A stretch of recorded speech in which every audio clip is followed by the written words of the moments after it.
السلام علیکم پیارے دوستو، کیسے ہیں آپ سب؟ امید کرتا ہوں آپ سب خیریت سے ہوں گے۔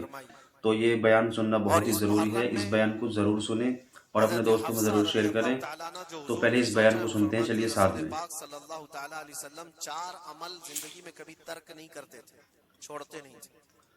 وہ کیا ہے؟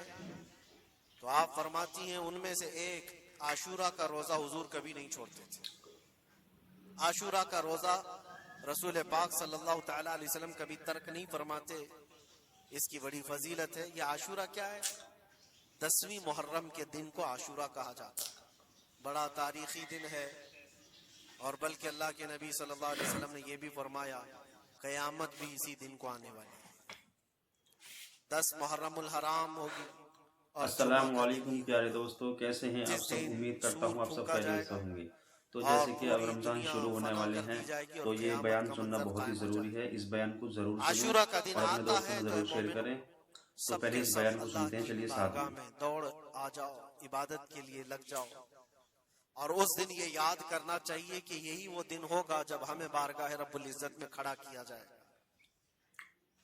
اولین سے لے کر آخرین تک جتنے بھی پیدا ہوئے اس روئے زمین پر سب کو اٹھایا جائے گا، حساب و کتاب ہوگا، اور وہ 50,000 سال کے برابر کا ایک دن ہوگا۔ اس دن کو یاد کر کے عاشورہ کا اہتمام کرنا ضروری ہے۔ عاشورہ میں تو ویسی یادگاریں بہت ہیں۔ آدم علیہ السلام کے متعلق ان کی توبہ اسی دن قبول ہوئی۔ نوح علیہ السلام کی قوم پر جو عذاب آیا تھا طوفان کا، وہ طوفان نوح سے کشتی کو جو نجات ملی نوح علیہ السلام کی، وہ بھی عاشورہ کا دن تھا۔ سیدنا یونس علیہ السلام کو مچھلی کے پیٹ سے باہر نکالا گیا، وہ بھی عاشورہ کا دن تھا۔ موسیٰ علیہ السلام کو فرعون سے نجات دی گئی، فرعون غرق ہو گیا، پانی میں ڈبو دیا گیا، وہ بھی عاشورہ کا دن تھا۔ بہت ساری اس طرح کی تاریخی چیزیں عاشورہ کے دن، لیکن یہ ساری تاریخوں پر ایک تاریخ غالب آ جاتی ہے، وہ رسول اللہ کے نواسے کی قربانی کا دن، اس لیے کہ وہ پوری امت کو ہلا دینے والا حادثہ ہے۔ نبی آخر الزمان صلی اللہ تعالی علیہ وسلم نے اپنے اس لخت جگر کو، اپنے اس نور نظر کو، جس کے لیے اپنے سجدے لمبے کر دیا کرتے تھے۔ جانتے ہیں آپ حضور پاک صلی اللہ علیہ وسلم کے ایک بیٹے تھے حضرت ابراہیم، اور یہ اسی زمانے کے ہیں جب حضرت امام حسین بھی پیدا ہوئے تھے، اور حضور کی گود میں آپ کے اپنے بیٹے بھی تھے۔ حضور صلی اللہ تعالی علیہ وسلم کے وہ ایک ہی بیٹے ہیں جو 6 مہینے تک زندہ رہے۔ حضور صلی اللہ علیہ وسلم اپنی گود میں بٹھا کر انہیں پیار کر رہے تھے، اور امام حسین کو بھی گود میں رکھے ہوئے تھے۔ ایک طرف نواسا ہے اور ایک طرف بیٹا ہے۔ جبرائیل امین نے آ کر کے عرض کیا اللہ کے نبی صلی اللہ علیہ وسلم سے، کہا رب تبارک و تعالیٰ کی منشا یہ ہے کہ ان دونوں میں سے آپ کسی ایک ہی کو رکھ سکتے ہیں۔ اللہ کے نبی صلی اللہ علیہ وسلم نے امام حسین پر اپنے بیٹے کو قربان کر دیا۔ کہا ہے جبرائیل حسین کو رہنے دو، اس لیے کہ یہ میری آنکھوں کا بھی نور ہے اور فاطمہ کی آنکھوں کا بھی نور ہے۔ پھر چند ہی دن کے بعد حضرت ابراہیم کا انتقال ہو گیا۔ آپ اندازہ کریں جس حسین اعظم کے لیے رسول پاک صلی اللہ علیہ وسلم نے اپنے بیٹے کو قربان کیا، اور مدینے کی گلیوں میں جس کو اپنے کندھوں پر اٹھا کر سوار کرتے تھے، امام حسین حضور کے صلی اللہ تعالی علیہ وسلم کے کندھوں پر سواری کیا کرتے تھے۔ دوش نبوت جن کی سواری ہو، اندازہ کر سکتا ہے کوئی؟ اس حسین اعظم کے چرچے مدینہ طیبہ میں بچپن میں ہی عام تھے۔ صحابہ اکرام رضوان اللہ تعالی علیہ مجمعین دیکھتے تھے، کبھی حضور صلی اللہ تعالی علیہ وسلم مسجد نبوی تشریف لاتے تو یہ دونوں شہزادے حضور کے جبے پر لٹکے ہوئے آتے تھے۔ کبھی حضور ممبر پر کھڑے ہیں تو ایک شہزادہ حضور کے ایک قدم کو پکڑا ہے، دوسرا دوسرے قدم کو پکڑا ہوا ہے۔ یہ تو ان کی پرورش تھی جو بچپنے کی تھی۔ صحابہ ان کی اس بچپنے پر رشک کیا کرتے تھے، اور صحابہ اکرام رضوان اللہ تعالی علیہ مجمعین ادب حد درجے کا کرتے تھے۔ آپ کو میں بتاؤں، ادب تو ایسا تھا اہل بیت اطہار کا۔ امام حسین کی عمر چھوٹی سی تھی، امام حسین، اور ایک زمانہ ایسا تھا جب حضور پاک صلی اللہ علیہ وسلم کے وصال کے بعد حضرت ابو بکر کا زمانہ آیا، 2.5 سال آپ نے خلافت کی۔ پھر اس کے بعد حضرت عمر کا دور خلافت شروع ہوا، اور حضرت عمر کے دور خلافت کو کون نہیں جانتا؟ ایسے روب و دبدبے والا خلیفہ کہ لوگ ان کی ہیبت سے کانپتے تھے، قیصر و کسریٰ کانپ رہے ہوتے تھے، بڑی بڑی فوجیں تھراتی تھی اس نام سے، حضرت عمر کے نام سے۔ ان کے دور خلافت میں ایک بار ایسا ہوا تھا کہ حضرت عمر کے بیٹے ہیں عبداللہ، اور ان کا اور حضرت امام حسین کا بچپن میں کچھ جھگڑا ہو گیا، چھوٹی عمر تھی، امام حسین کی بھی عمر چھوٹی تھی، عبداللہ کی عمر بھی چھوٹی تھی، دونوں تکرار کرتے رہے، کچھ نہ کچھ بات چیت ہوئی ہوگی، تو حضرت حسین نے حضرت عبداللہ کو غصے میں یوں کہا، تو کیا مجھ سے بحث کرتا ہے، تیرا باپ تو میرے نانا کا غلام تھا، خلیفہ وقت ہے وہ، اور ان کو اس طرح سے کہا تیرا باپ آج جو خلیفہ ہے وہ میرے نانا کا غلام تھا۔ حضرت عبداللہ کو یہ بات لگی، کہا میں یہ شکایت امیر المومنین سے کروں گا۔ وہ دوڑ کر کے آئے، خلیفہ وقت ہے جس کے سامنے کھڑے ہونے کے لیے اچھے اچھے کانپ جاتے تھے، بیٹے نے آ کر کے کہا حضرت عمر فاروق سے کہ ابا آج میری حسین سے تکرار ہوئی اور جھگڑے میں انہوں نے مجھے یوں تانا مارا کہ تیرا باپ میرے نانا کا غلام تھا۔ حضرت عمر اتر آئے کرسی سے اور کہا کیا حسین نے ایسا کہا؟ کہا بالکل ایسا ہی کہا۔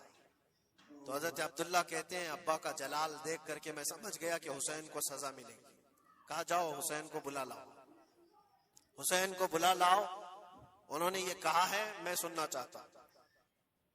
حضرت عبداللہ دوڑے ہوئے گئے، چند اور لوگ بھی ساتھ میں آ گئے کہ حسین کی پیشی ہو گئی ہے خلیفہ وقت کے دربار میں، امیر المومنین عمر ابن خطاب نے طلب کیا ہے۔ حضرت حسین آئے اور وہ شہزادے کے اندر جو روب و دبدبہ ہے، جلال ہے، جمال ہے، وہ بچپنے سے قائم ہے۔ رسول اللہ صلی اللہ علیہ وسلم کا لعاب پاک جس نے پیا، خلیفہ وقت کے سامنے آ کر کھڑے ہوئے۔ حضرت عمر نے پوچھا حسین میرے بیٹے کو کیا آپ نے ایسا کہا ہے کہ تیرا باپ میرے نانا کا غلام تھا؟ حضرت حسین نے کہا ہاں میں نے کہا ہے۔ ڈر کس بات کا، خوف کس بات کا؟ جو کہا ہے وہ کہہ رہا ہوں، ہاں میں نے کہا۔ حضرت عمر نے کہا کیسے کہے بتاؤ، جیسے کہ اب رمضان کس طرح سے تم نے کہا تھا، بول کے بتاؤ۔ ضروری ہے اس بیان کو حضرت حسین نے کہا میں نے عبداللہ سے کہا تیرا باپ میرے نانا کا غلام تھا۔ حضرت عمر نے کہا اور ایک بار بولو۔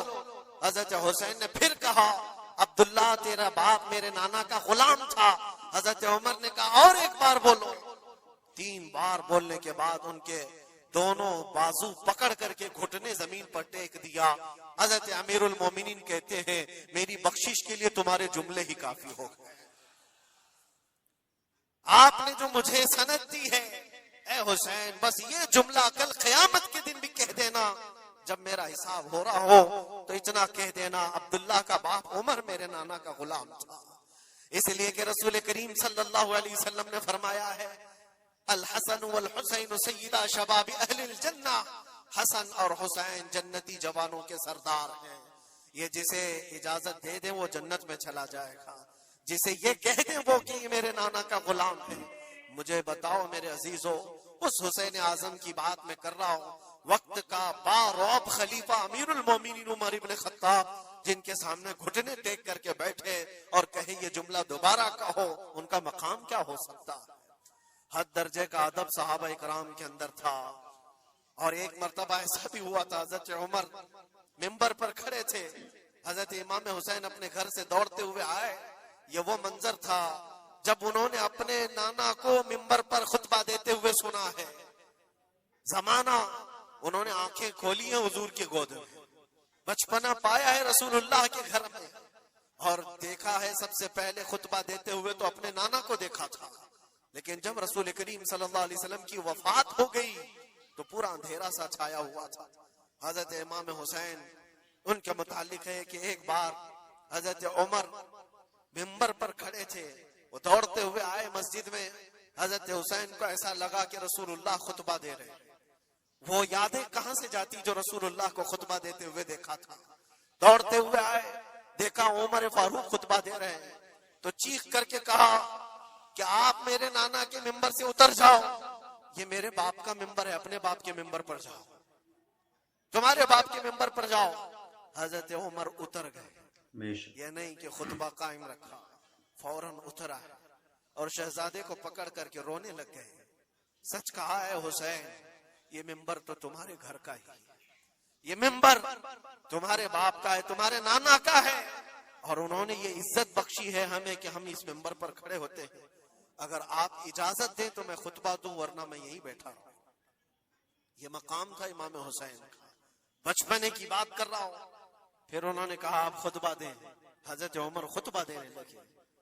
عزیزان گرامی، رسول کریم صلی اللہ تعالی علیہ وسلم کے اس عظیم خانوادے کی بات کر رہا ہوں.